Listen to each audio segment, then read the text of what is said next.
हमारा आज का टॉपिक है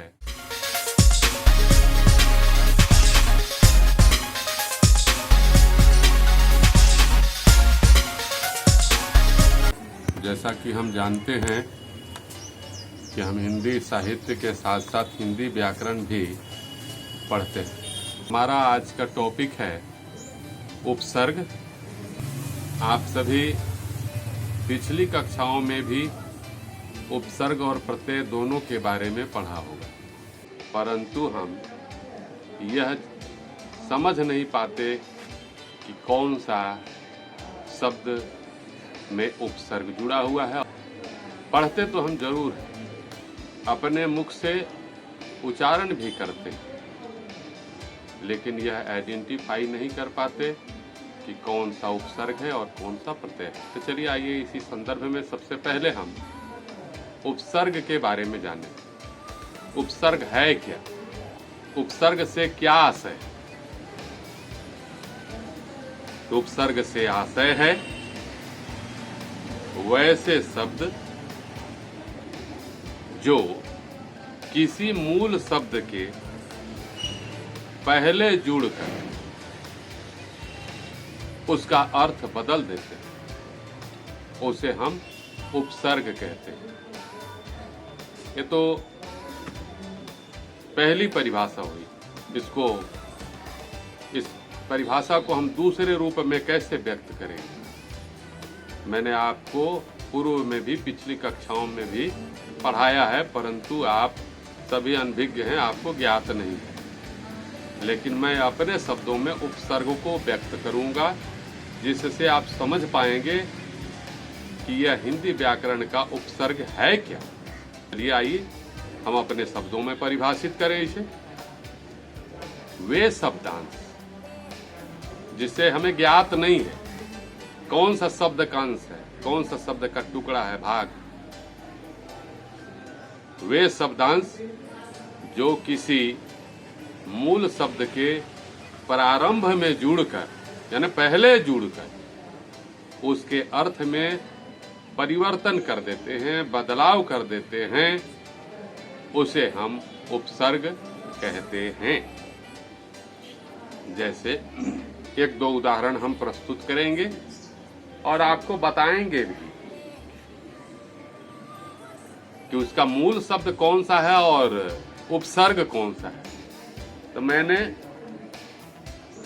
परिभाषित करके भी आपको भी बताया कि मूल शब्द के प्रारंभ में जुड़ता है उपसर्ग, यानी पहले जुड़ता है। जैसे कोई शब्द है अभिमान। क्या है? अभिमान। इसमें मान जो है मूल शब्द हो गया और अभी जो उसके पहले जुड़ा वो उपसर्ग हो गया। यानी अभी उपसर्ग को मान मूल प्रत्यय के साथ यदि जोड़ देते हैं तो बनता है अभिमान। वैसे मूल शब्द का केवल अर्थ हम बताएं आपको तो मान माने होता है इज्जत, सम्मान। लेकिन अगर उसमें उपसर्ग अभी जुड़ गया तो उसका अर्थ बदल गया। अभिमान का अर्थ हो गया घमंड। तो अभिमान में अभी शब्द जो है उपसर्ग है। इसी तरह आइए हम उपसर्ग के दूसरे उदाहरण की ओर चलें। जैसे कोई शब्द है प्रतिशोध। तो शोध तो मूल शब्द हो गया और प्रति जो है उपसर्ग हो गया। अगर हम मूल शब्द का अर्थ आपको बताएं तो उसका अर्थ होगा शोध माने खोज। शोध माने खोज, अंग्रेजी में उसे सर्च कहते हैं। उसमें अगर शोध में प्रति उपसर्ग जुड़ गया तो प्रतिशोध शब्द बन गया। मूल शब्द शोध में प्रति अगर उपसर्ग जुड़ गया तो क्या बना? प्रतिशोध। प्रतिशोध का अर्थ होता है बदला। प्रतिशोध का अर्थ क्या होता है?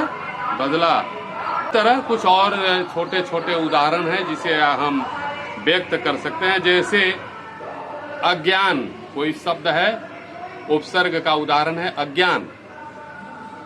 तो ज्ञान मतलब जानकारी, नॉलेज जिसे हम कहते हैं। अज्ञान अर्थात जिसे कोई ज्ञान न हो, तो ज्ञान उसमें मूल शब्द हो गया। और अ जो है उपसर्ग और मूल शब्द जब मिल जाते हैं, अर्थात उपसर्ग पहले जुड़ते हैं मूल शब्द के, हमें यह पहचान हो गया, जानकारी हो गई।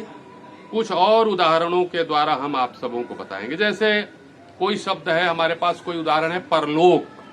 परलोक, अब लोक, वैसे तो लोक का आपने नाम सुना होगा, स्वर्गलोक, नरकलोक, पाताल लोक।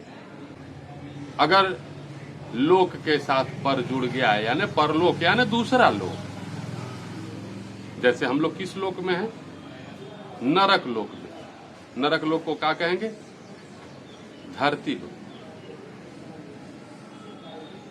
इसमें लोक मूल शब्द हो गया और पर जो है उपशब्द।